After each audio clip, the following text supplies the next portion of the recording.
বলিউডের blockbuster cinema Saiyaara যেন আলো নয়, ছায়া দিয়েই জিতেছে দর্শকের মন। যেখানে অন্য সিনেমা চিৎকার করে নিজেদের অস্তিত্বের জানান দেয়, সেখানে সাইয়ারা চুপি চুপি পৌঁছে গেছে দর্শক হৃদয়ে। सनम को अपना बनाने के लिए নতুন দুই মুখকে আড়ালে রেখে প্রচারের আলো নিভিয়ে নির্মাতা বাজি ধরেছিলেন গানের সুর আর গল্পের আবেগে। শাহরুখ খানও মুগ্ধ হয়ে বলেছিলেন এ এক সাহসী খেলা, যেখানে তারকার ঝলক নয়, অনুভূতির গভীরতায় হয়ে উঠেছে আসল নায়ক।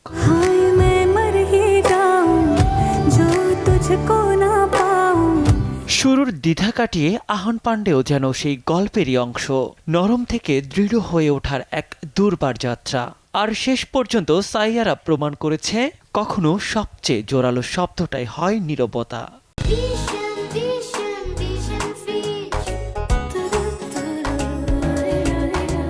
तुझसे दूर मैं एक ही वजह के लिए हूँ। সম্প্রতি এক সাক্ষাৎকারে মোহিত সুরি জানান, সিদ্ধার্থ আনন্দের এক দিওয়ালি পার্টিতে শাহরুখ খানের সঙ্গে দেখা হয় তার। শহর জুড়ে প্রচারণা, সাক্ষাৎকার আর সামাজিক মাধ্যমে ঝলকারির পথে না হেঁটে নায়ক নায়িকাকে আড়ালে রেখে ভিন্নধর্মী প্রচার কৌশলের সাহসী সিদ্ধান্তে মুগ্ধতা প্রকাশ করেন বলিউড বাদশা।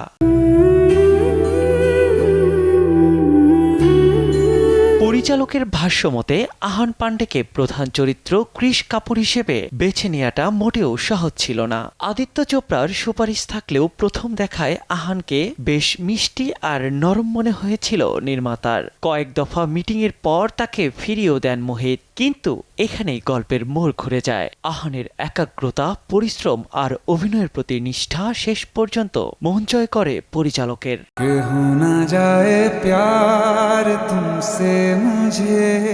বড় কোনো তারকার উপস্থিতি ছাড়াই দর্শক মহলে ব্যাপক সাড়া ফেলে সাইয়ারা।